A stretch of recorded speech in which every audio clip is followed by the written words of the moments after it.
Welcome, fellow lovers of the weird and strange. This is Lance, your host of Legends of the Hidden Horde, where we explore the folklore behind the mythical creatures that stalk the dark corners of our globe. A huge thank you to all of you for tuning in. Your ears make these strange journeys possible. If you enjoy the show, please hit that subscribe button, leave me a quick review, and give me a follow on Facebook, Instagram, Threads, or X. Your support truly makes a difference. Now, let's dive into the next story.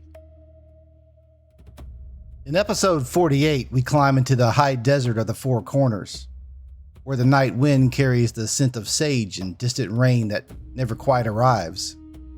The stories are not told lightly. The Diné people have long known that some knowledge is best left unspoken. Among the most carefully guarded is the teaching of the Yee Naaldlooshii, those who go on all fours by means of it. This is not a creature that was born of the wild. It is a human who chose to step outside the circle of Hózhó, the beauty and balance that holds the world together. What follows is a telling shape from traditional patterns of encounter stories, the careful ethnographic records of those who listened with respect, and the quiet edge cases that surface when the same truth is carried by many mouths across generations. It is offered with the understanding that these matters remain living, sensitive, and largely private within Navajo communities. Speaking of them at all is an act that requires care. The young man had been warned. His grandmother, who kept the old ways in a small house near the edge of the reservation, has said only this: if something runs beside the road at night and matches your speed, do not slow down. If an animal stands when it should not stand, do not meet its eyes. And if you hear a voice that sounds like someone you love calling from the dark, remember that love does not call that way after the sun is gone. He was driving home from a late shift, headlights cutting a thin tunnel through the blackness between Kayenta and the distant lights of the trading post. The desert was quiet in the way only the high country can be quiet, full of small sounds that stop when something larger is near. At first it was only a shape, keeping pace with the truck. Low to the ground, four-legged. The headlights caught the flash of eyes, but they did not reflect the way a coyote's or a dog should. They held the light, then returned it brighter, the color of embers under ash. He accelerated. The shape matched him. He slowed. It slowed. When he finally stopped, heart hammering, the thing did not stop with him. It continued a few steps past the truck, then rose, not fully upright, not fully animal. The silhouette was wrong in the way a dream is wrong. Shoulders too high, head carried at an angle no coyote would choose. Limbs that seemed to remember both walking and running. Something hung from its back and sides. A loose, shifting drape that might have been hide, or might have been the night itself deciding to wear a skin. The eyes found him through the driver's side window. They were human eyes set in a face that was not, or animal eyes set in a face that remembered being human. The distinction no longer mattered. In the older accounts, this is one of the signs. The eyes do not belong to the form they inhabit. When the light strikes them, they burn red. When the being walks as a person, the eyes may look animal. The boundary has already been crossed. He did not lock eyes for long. He put the truck in gear and drove until the desert swallowed the shape behind him. That is the common shape of the partial encounter. The story that ends in escape rather than confrontation.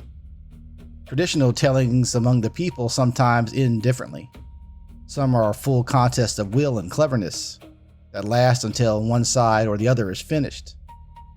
Some are victory stories in which the Yee Naaldlooshii approaches a hogan and is driven off by those who still walk in balance. Non-Navajo retellings often lean towards the roadside version, the vulnerable traveler, the sudden appearance, the narrow escape. The older patterns are more varied and more careful about what they reveal.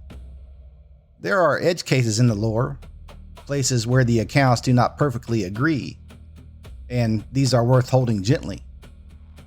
Some say the path begins with a medicine person who reached the highest knowledge and then turned it towards harm. Others say the initiation is deliberate and secret. A person must commit an act so complete in its violation of kinship that the ordinary human self is broken open and something else can enter. The most frequently mentioned of these acts is the killing of a close relative.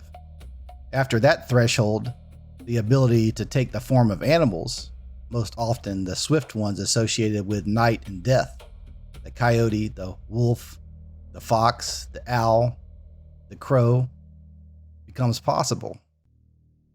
Some speak of wearing the actual skin. Some speak of possession of living animals, or more rarely of people. Some accounts allow both men and women. The number 4 appears often, as it does throughout Diné ceremonial thought. 4 days, 4 attempts, 4 directions. The Yee Naaldlooshii is not the only form of harmful witchcraft in the tradition. Ethnographers such as Claude Cloucom recorded distinction, witchery, sorcery, wizardry, frenzy. Yet in living memory and in many contemporary stories, the boundaries blur, and the one who walks on all fours becomes the figure that gathers the fear.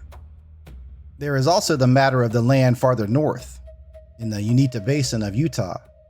A ranch there carries the English name, Skinwalker Ranch, because of reports of strange animals, lights, and cattle deaths.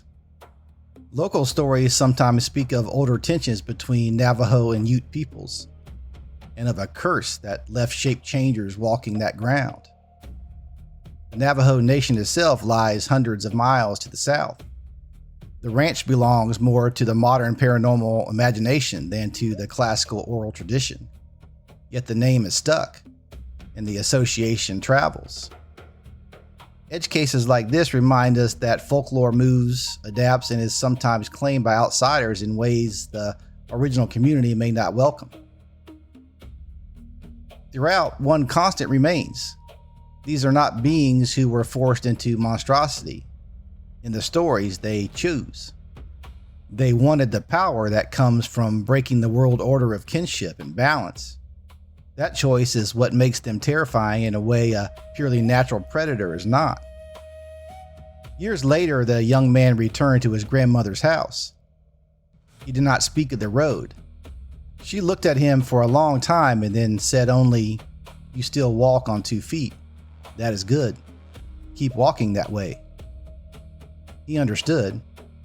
The lesson was not about the thing that ran beside the truck. It was about the choice that creates such a thing in the first place. The Yee Naaldlooshii teaches that power without relationship is a form of death, while still living. It is the image of knowledge stripped of responsibility, of skill turned against the very bonds that make skill meaningful. In a world that increasingly offers us new skins, digital identities, engineered bodies, technologies that let us move and speak and appear in ways that once required ceremony or kinship, the old warning remains sharp.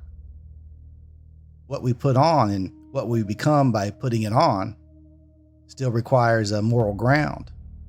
Without Hózhó, without deliberate maintenance of balance, the ability to change form becomes only another way to disappear from the human circle. The future implication is quiet and severe. As our capacity to alter ourselves grows, so does the need for the kind of inner restraint the old stories demanded. The Skinwalker is not a monster waiting in the desert. It is the possibility that lives in any of us when the desire for power outruns the willingness to remain accountable to those we claim to love. The desert is patient. It will wait to see which path we choose. That's it for the story of the Skinwalker. I hope you enjoyed it. If you did, hit that subscribe button on your favorite podcast app. Give me a follow on social media. And for a deeper dive, you can check out the links in the show notes. And until next time, keep your eyes open. You never know what might be lurking in the shadows.